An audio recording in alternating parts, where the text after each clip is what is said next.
Hailing frequencies open and welcome everyone to Non-Productive's watch party of Star Trek, the original series.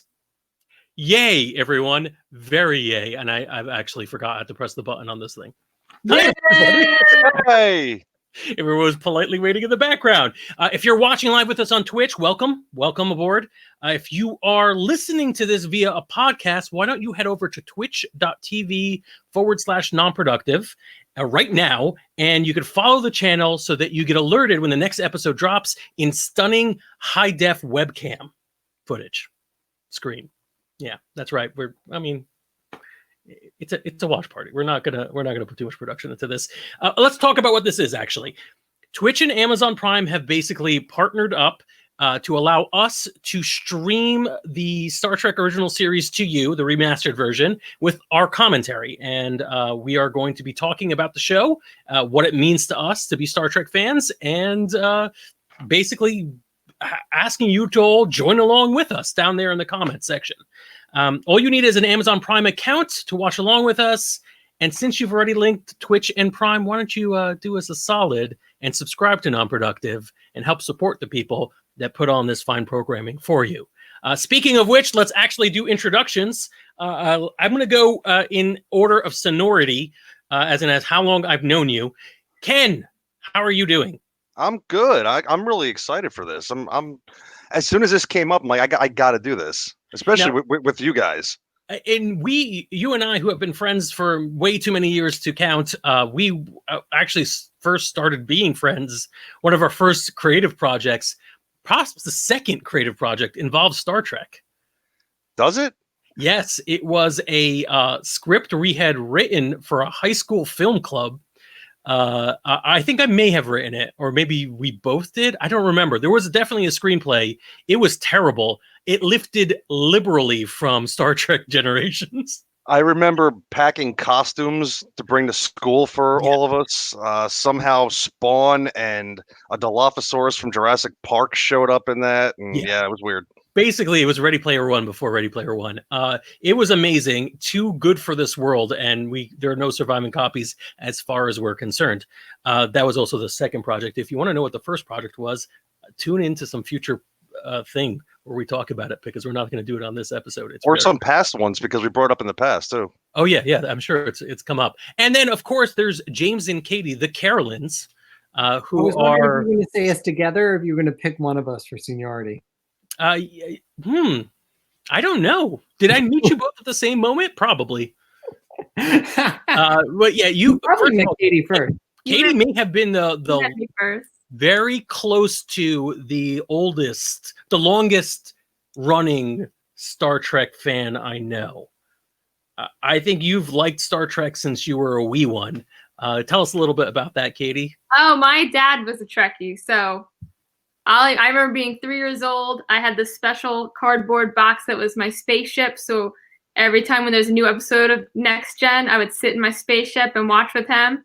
And then our answering machine message at home was, "We're not home, or we're watching Star Trek, so leave a message." Oh my God, that's so adorable. I love it. James, I basically, I know we've talked about recent Star Trek a lot. Both the streaming series and a little bit, at least in theory, that they were making them, and a couple of the new movies. But I don't know anything about your history with Star Trek. So my father was also a Trek nerd, but I haven't watched the original series since I think they would do like marathons on Sci-Fi with him.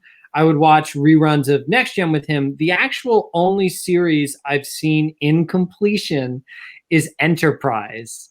My father and I watched it all new.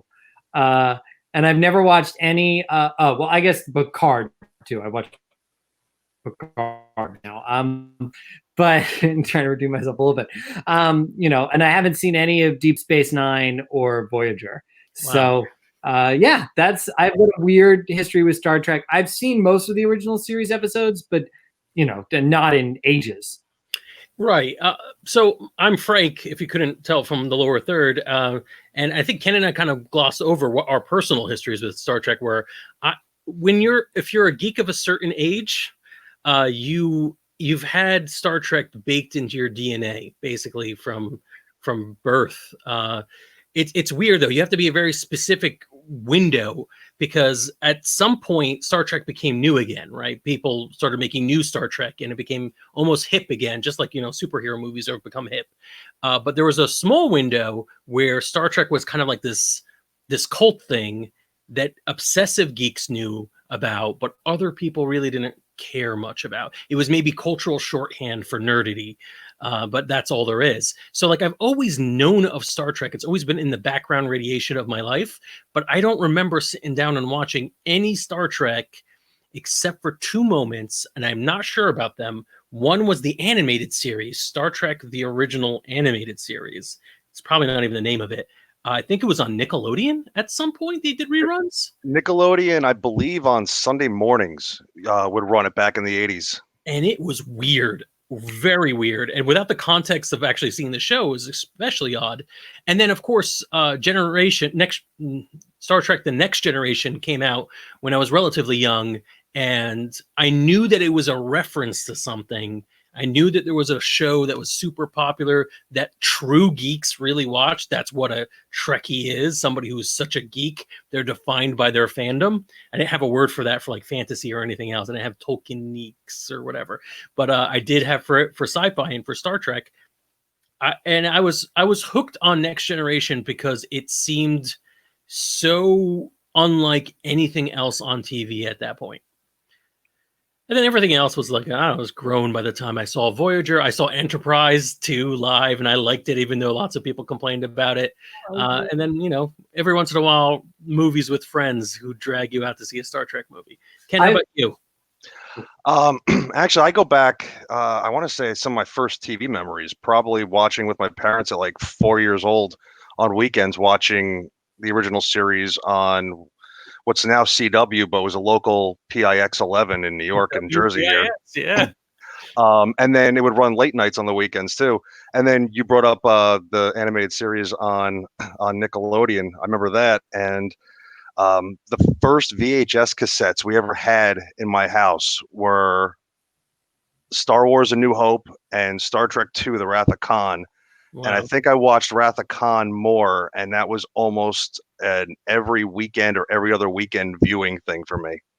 So I grew up with those. Yeah. That's fascinating to me because so everybody here basically has a story about growing up, your parents teaching you about Star Trek growing up. I never had, my parents, immigrants, had no clue.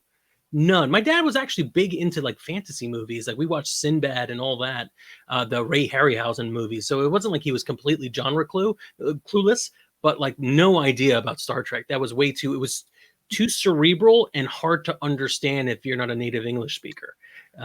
Ironically, that was what Gene Roddenberry heard about his original pilot for Star Trek when he tried releasing it.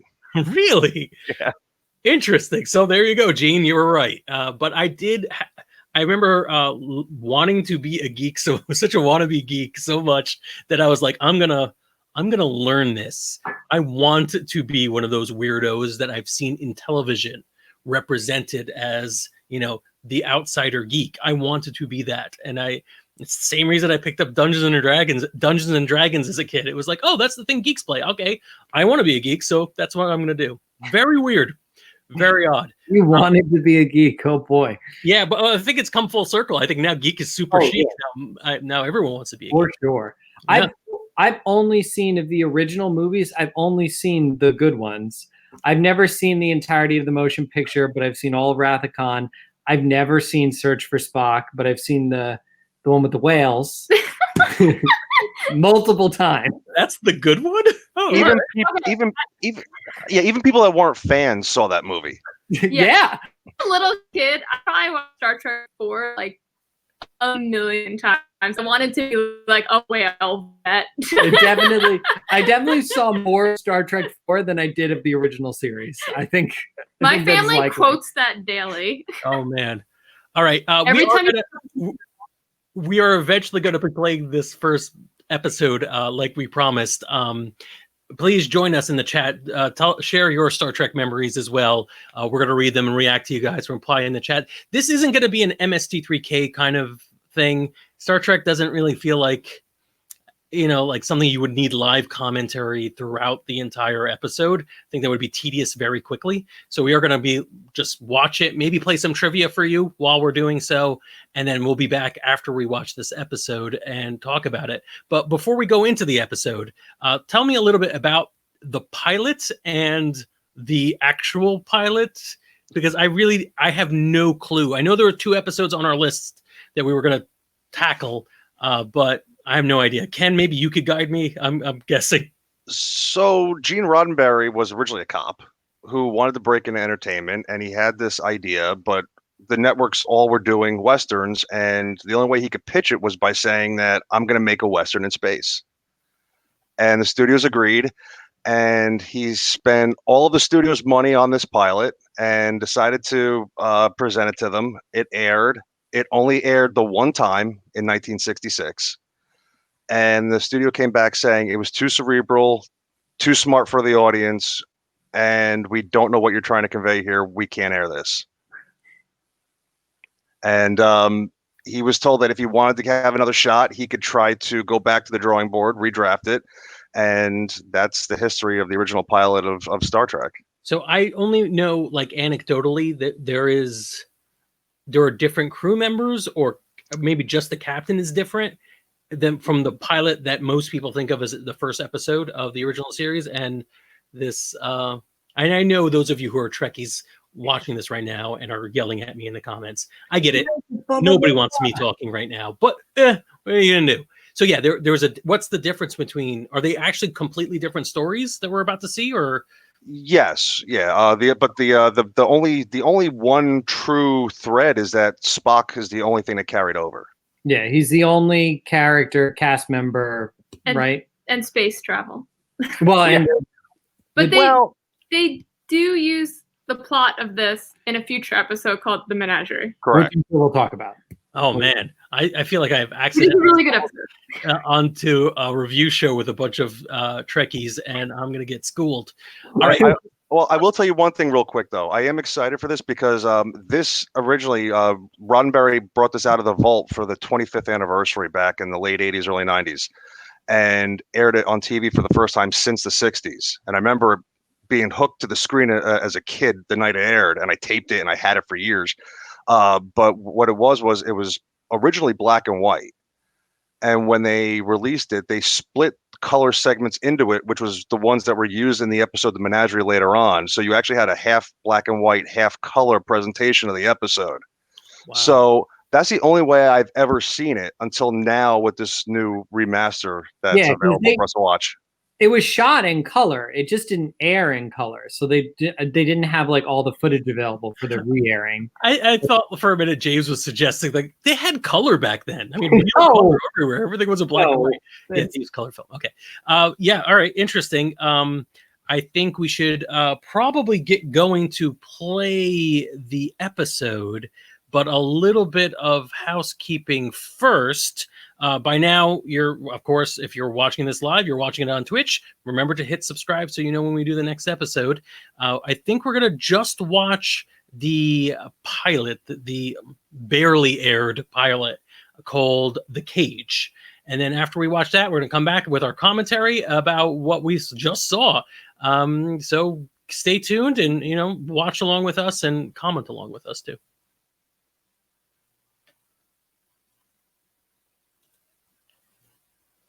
Your ship, release me, or we'll destroy it.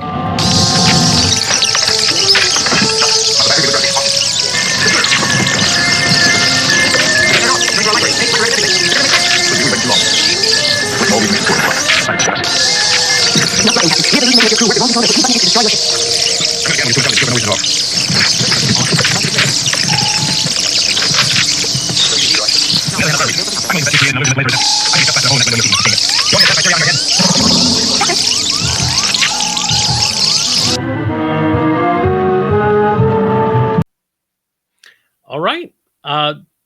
That was The Cage. That was the legendary, barely aired pilot. I've heard about this thing for like years, and I have never seen it. You never saw it? I never saw it. I know who Pike is, or at least I know the name. And I think it may be from the reboot. Pike's important. Yeah, he remained canon as the former captain of the Enterprise, right? Without- Even in original Star Trek lore, they just, never reused him on the show. Now, without spoiling anything, was Pike actually in a box chair where he was beeping? Yep. Was that no? Yeah. That was him. That was, oh my God. See what I mean? Into the DNA of my geekhood. I didn't even know it was in there. Like sickle cell. I'm sorry. That's not appropriate. What? It's just into your DNA. I'm sorry. Anyways, check your doctors. But what were they saying? Yes. Okay, cool. So yeah, he was always part of canon. Interesting. Shows up a few times in the original series, or at least that one time. And I know he's referenced in other expanded universe, which I understand. Yeah, he's a character in the rebooted Trek movies. He's like Kirk's mentor, and then he's a full-time character on Discovery. Yeah. All right. And it looks like he's getting his own spinoff too. Yeah, I've see, that's what's amazing to me. Is I've heard all of these little things, and contextually they all made sense. I got it. I totally understood it. And I think I have seen the episode. I definitely have seen the episode where I don't remember why he's like that, but I do. Once I see it again in this rewatch, I'll be like, oh yeah, I remember that now. But I had no context for who he was originally. So it's like becoming a Star Trek fan all over, or a Trekkie all over again. That's really cool. That's very neat. Well, let's actually talk a little bit about this episode we just watched, The Cage. My first note is so weird. It's so weird to see people, and awesome to see people making up Star Trek as they went along. You know what I mean? So a lot of things are obviously not the way we know of Star Trek now. Right. And there are little things like the velour jackets and jumpsuits, and the fact that when Pike is going to his quarters, there's two just regular Joes in the hallway, they're on their way to a beach trip. Did you notice that the girl with the striped pants and no. There's just a couple, they're just walking down the hallway they're definitely not wearing anything like a Star Trek uniform. And I'm what's happening here? What was early Star Trek? Was it going to be oh, these are just the civilians, that eventually happens on Next Generation? Little things like that are all over this episode. I find this episode really neat. And now I don't know if this is true, but it sounds like something that's true, and something my father would always tell me when we were watching this episode. He said that one of the notes Gene Roddenberry got was that they didn't think it was believable that Pike's number 2 would be a woman, which was one of the big notes that they had to change it. They said an alien was more believable, and that's how Spock got that position. But Katie, what do you feel about that? They said, not me. I don't agree. I feel bad though, because I actually I thought that she was really cool. Well, that was kind of sad. I think that was kind of my thing, is I really liked some of the dynamics in the intro episode, and I thought they were really interesting, and I'm sad we don't get to see them develop because they're not characters. Yeah, I think it may have been a little tedious to see the will they won't they between number 1 and Pike. If that's what that whole season was, it probably would have been the will they won't they, or the love triangle between number 1 Pike and whoever Yeoman was. Yeoman. I'm sorry. These are the jokes. I'm so sorry. Hey, in the chat, yell at me. Thanks. But that was interesting. Now I believe so. One thing I don't know if you guys were doing it along. I was checking it out. Amazon Prime's X-ray feature is amazing. Have you tried it? No. What? Tell me. Oh my God! All right, so do a rewatch of this rewatch, and you could, if you check on put your mouse over the screen while it's going, and you will see factoids pop up as things are going on. When actors are on the screen, their profiles are in the corner. Only the ones who are sharing that scene. So it's a nice little piece of information. It's non-intrusive. It's a layer over the video, and little pieces of trivia. It's really fun. And that's when I discovered, if this is correct, and I believe it is, that the actress who plays number 1 is the voice of all the future computers in Star Trek, effectively. And she's Deanna's mother. I didn't know that was Deanna's mother. Yeah, it's Majel Barrett. It's Roddenberry's wife. That wow, makes perfect sense. She does look familiar, and it's from Next Generation. She is. Oh wow, that's awesome. I did not think of that.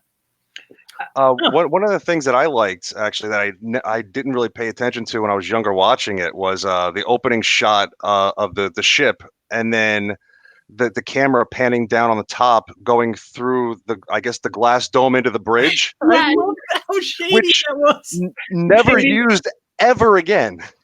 I was like, somebody did like cut a hole in the film and put it over the other film, and I was like, you could see where the cut marks were. Like, I was like, what is this? The ship used for that one shot, and only that one shot, was I think like 11 feet long compared to the model they used for like the rest of the special effects, which I think was like 3 or something like that, something much smaller, and it must have taken most of their budget to do that one shot. I thought it was cool. It was. Yeah, I thought it was good. I mean, the green screen, or that cutout, as Katie said, was not that great, but everything leading into that crane that was into a hole of the ship was awesome. I don't know how I felt about. I think it was they were supposed to be traveling, right? And they were standing there, and then like superimposed the stars moving over them, and I'm like, is it broken? Yeah, that was a little interesting too. I mean, like I said, so weird. It's just subtle things that I didn't even realize I had developed an expectation of what Star Trek should be, so that when they didn't match it, I was like, huh, what is this? Even though I haven't seen much of the original series. So I was about to say, this matched my expectation exactly. Oh yeah? Velour jumpsuits. There was definitely stuff that I liked that felt in tune with Star Trek, though. I like the Doctor character, right? He seemed to have still that whole Doctor, I don't know, pizzazz. What do we call it? The Star Trek Doctors are awesome. Yeah. You know, it's just he had a little bit of the Bones attitude. Yeah, I was going to say that. I think we get to see some of the seeds set here that we would get in that triumvirate of Kirk, McCoy, and Spock. In this case, it's Pike and Boyce. Dr. Boyce. Boyce. What the actor who plays Dr. Boyce looks very familiar. Oh, you're gonna love this because I actually ran across him recently on TV. His name was John Hoyt. He's done a whole bunch of stuff back in the day. Attack of the Puppet People, which you might have seen on Riff Tracks or MST3K. But one of the things that shocked me, well, he also did Twilight Zone episodes back in the day. His last credit, Frank, if you remember back in the 80s, Nell Carter had a show called Give Me a Break. Was he the grandpa? He was the grandpa in the first season or two. Oh my God. He was the grandpa from Give Me a Break. Why aren't we doing a Give Me the Break rewatch? Late to the party, give me a break. We should. Was it really a party to be late to? all the pre-Joey Lawrence episodes. It was surprisingly popular, and I can't tell you why. So, all right, brief tangent. Sorry, chat. Brief tangent about Give Me a Break and Nell Carter. You're welcome, Frank. She was a big deal when the show came out. People were talking about her a lot. And as a kid, there's so many stories about me as a kid not knowing what's happening, but playing along. And I was like, yeah, Nell Carter. Of course. Cultural milestone. Yeah. America's sweetheart, Nell Carter. No idea who she is or why I still don't know why it's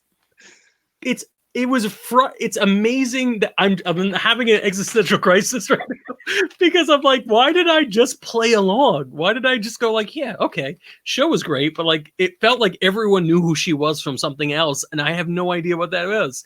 Did people know her from something else, or was she Full circle? Are you ready to have your mind blown? Yes. Nell Carter, originally considered to play Guinan on DS9 on Next Gen.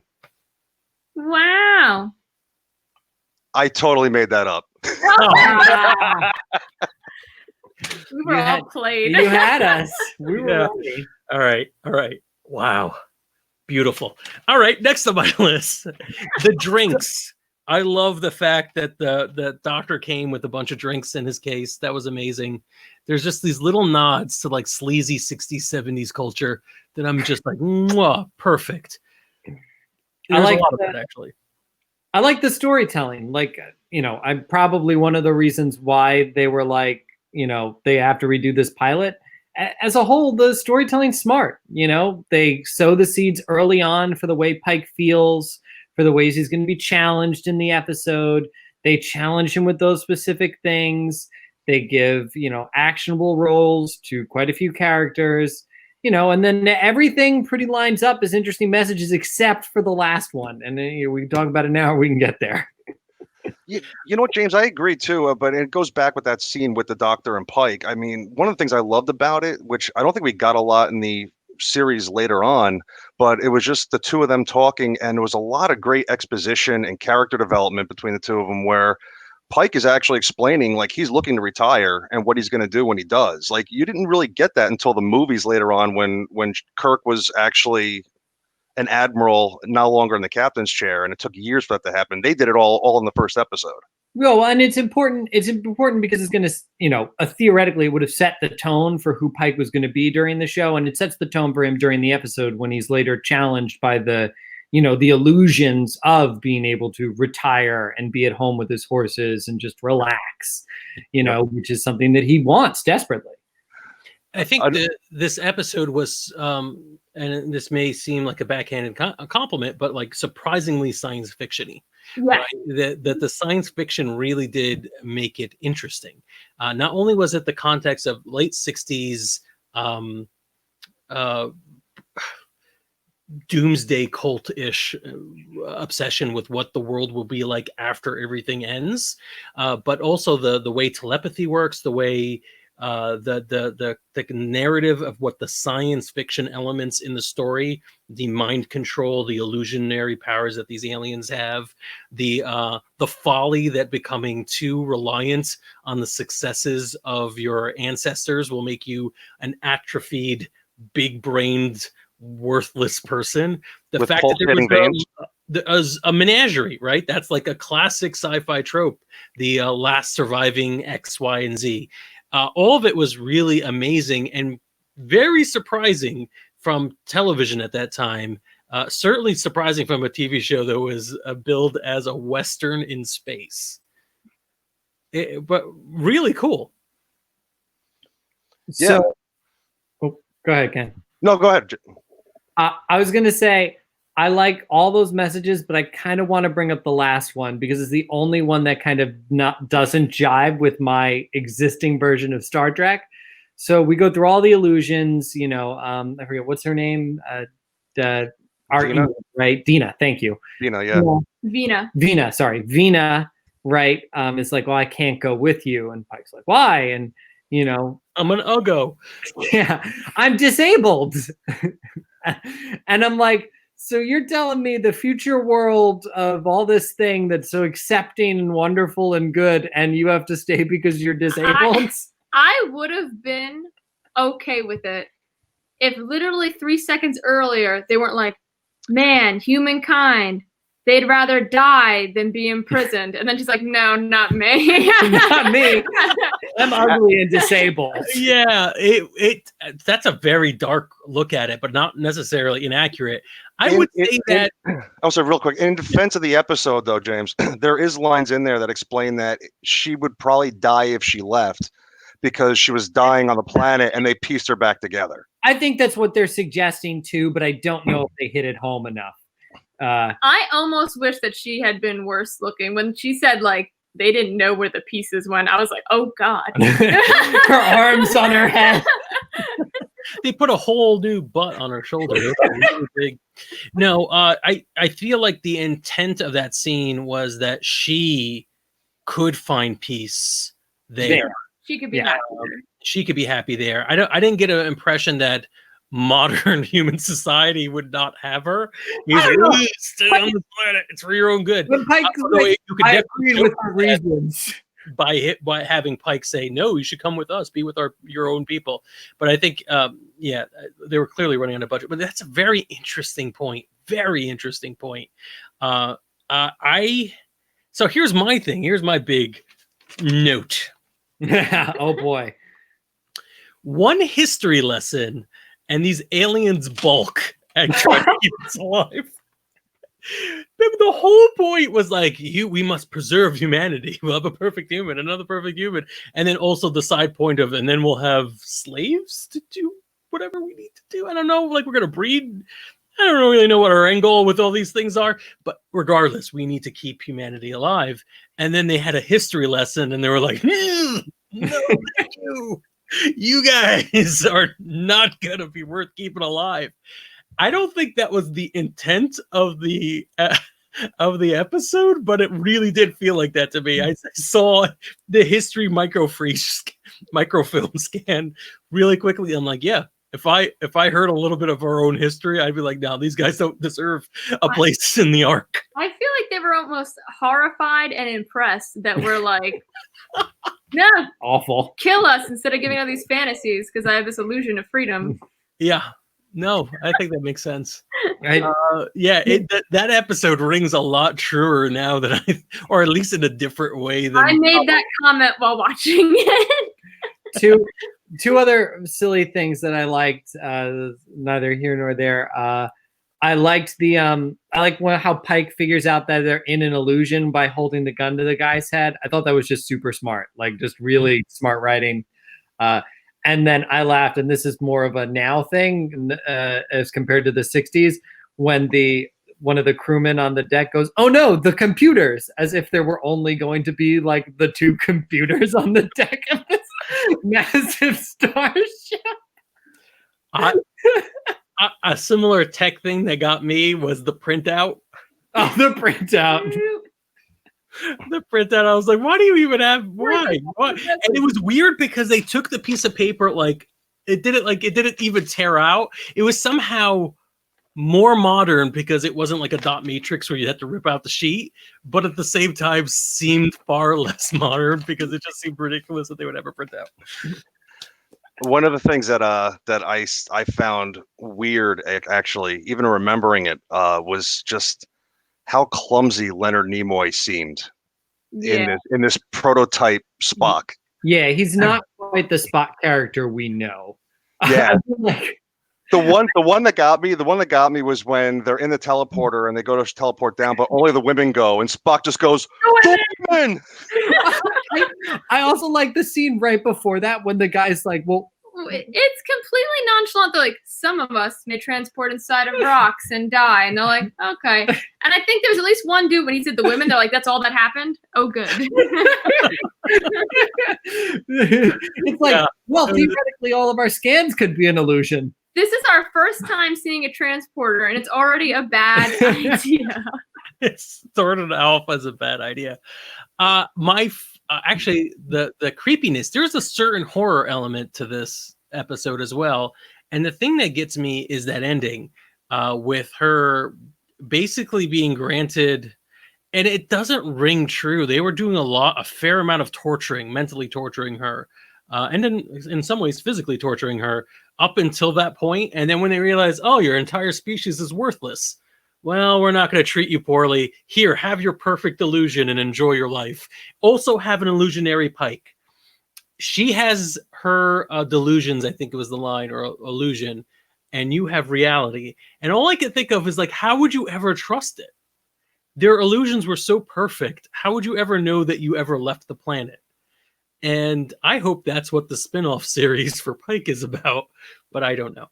So that would have been cool. Well, Discovery last season actually went back and revisited that whole thing. Did they? Ooh. Yeah, it was very interesting. Interesting. Because it had already happened. So they're actually going back and explained what happened after that. It's really good. Now you got me interested in Discovery. Actually, and Vina's in it, I believe. Like the actual actress? No, they recast. Susan Oliver passed away a long time ago. Oh, I didn't know. Speaking of Susan Oliver, I know, Frank, a couple weeks ago, I sent you a message. Amazon Prime actually is running a documentary on her called The Green Girl. And if you guys get a chance, check it out. Her life was phenomenal. And the stuff that she did back in the day, back when, especially with the more oppression, I guess you can say, with women and what they were actually allowed to do in the workplace and professionally, she broke so many boundaries in her life. It's incredible. It's really worth checking out. That's awesome. All right. Well, we hope you all enjoyed this. I can see that we are still a buzz for this episode 0. I think we're gonna wait till next week to watch that first episode, the actual pilot. I don't know what to refer to it. Episode 1 of Star Trek, the original series. A little note on that. These are the remastered Star Treks. The original series got a remaster a couple of years ago. This is what we're watching, and it has some interesting choices. The audio's, I think, clearer, and the visuals are nicer and crisper as well. Vibrant. But there's a lot of updated graphics that are, some would say, questionable. I think it's a mixed bag. I think some of it's good and some of it is noticeable. But we'll talk about all of it. They updated the graphics, yeah? Okay. I was not the special effects within episode, but the interstitial stuff where you could see the Enterprise and establishing shots of planets. Yeah. Got it. Okay. So it's noticeable, but I know some Star Trek, many Star Trek fans are purists, but you know what? We're having fun with this. I hope you are as well. And like, follow, subscribe, do the whole thing. Definitely, at very least, follow this channel on twitch.tv/nonproductive if you're listening to the podcast and haven't yet. And if you can, send us a subscription. You get a free one with Twitch Prime. Do it now and sponsor us, and we will be forever grateful.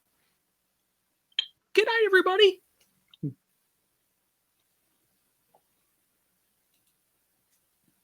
Damn it. Why do I have to hit the button twice?